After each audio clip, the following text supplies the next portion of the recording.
Talking to oneself is a habit everyone indulges in. We could no more stop talking to ourselves than we could stop eating and drinking. All that we can do is control the nature and the direction of our inner conversations. Most of us are totally unaware of the fact that our inner conversations are the causes of the circumstances of our life. We are told that as a man thinketh in his heart, so is he. But do we know that man's thinking follows the tracks laid down in his own inner conversations?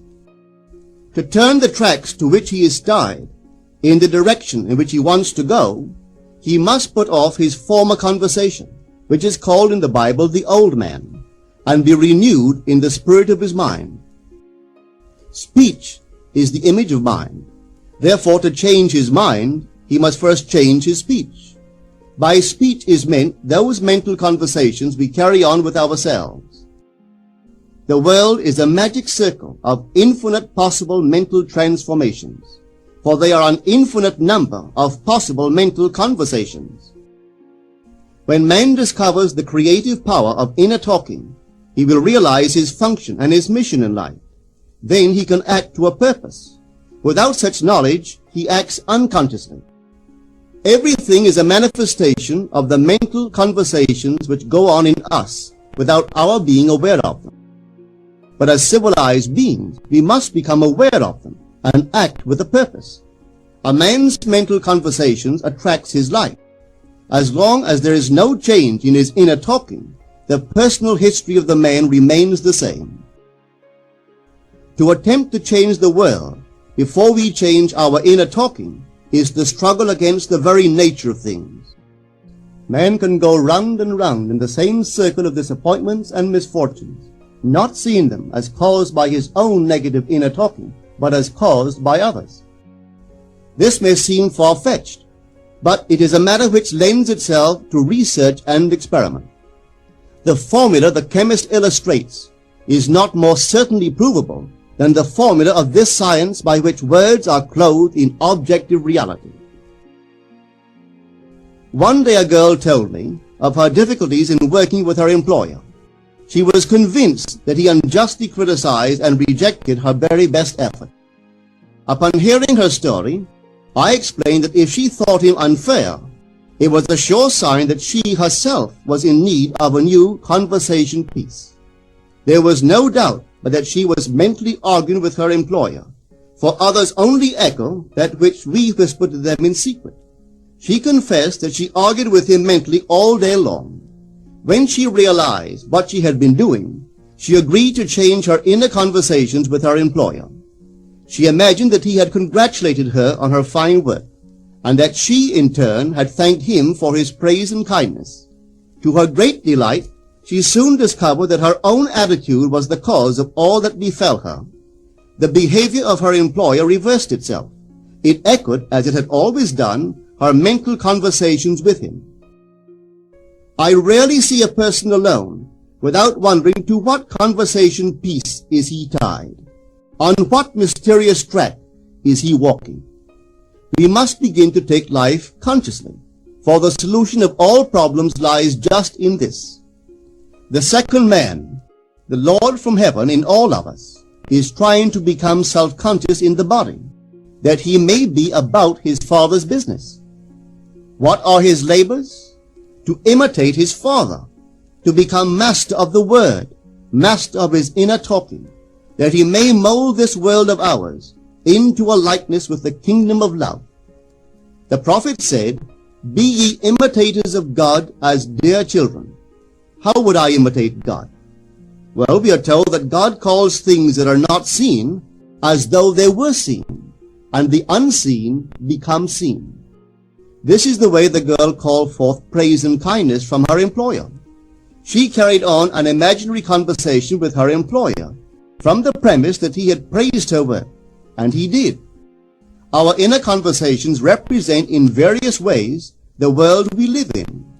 Our individual worlds are self-revelations of our own inner speech.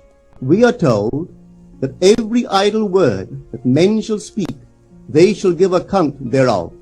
For by their words they shall be justified, and by their words they shall be condemned.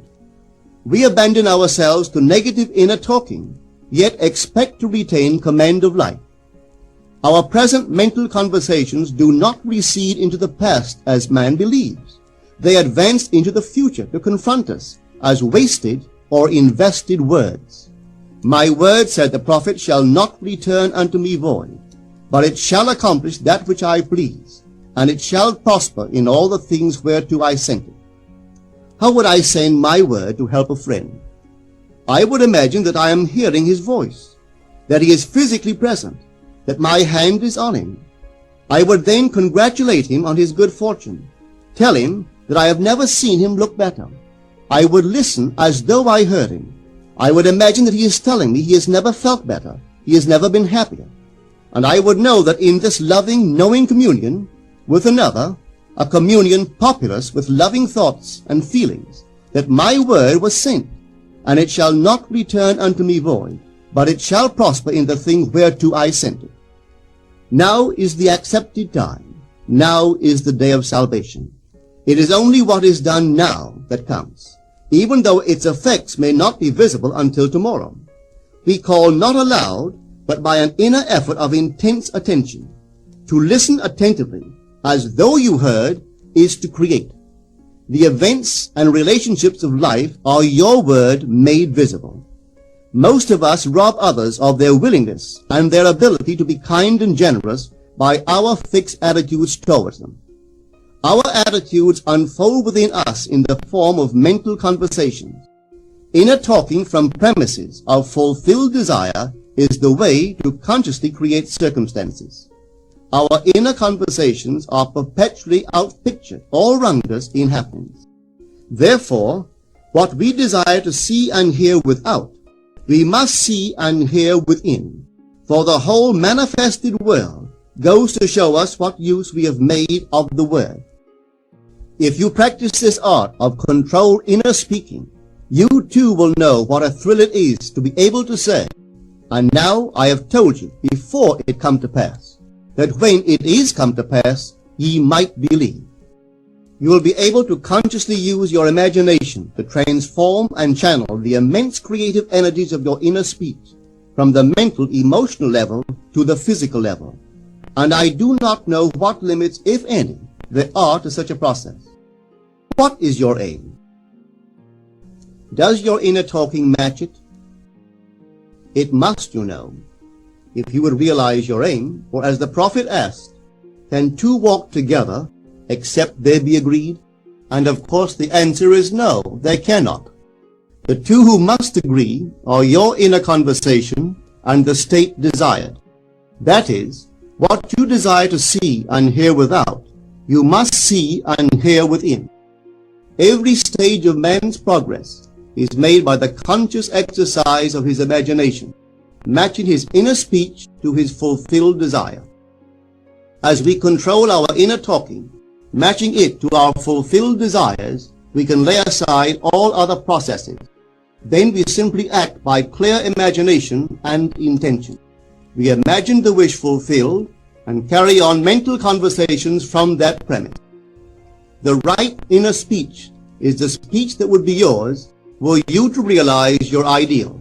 In other words, it is the speech of fulfilled desire. Now you will understand how wise the ancient was when he told us in the Hermetica, there are two gifts which God has bestowed upon man alone and on no other mortal creature. These two are mind and speech, and the gift of mind and speech is equivalent to that of immortality. If a man uses these two gifts rightly, he will differ in nothing from the immortal.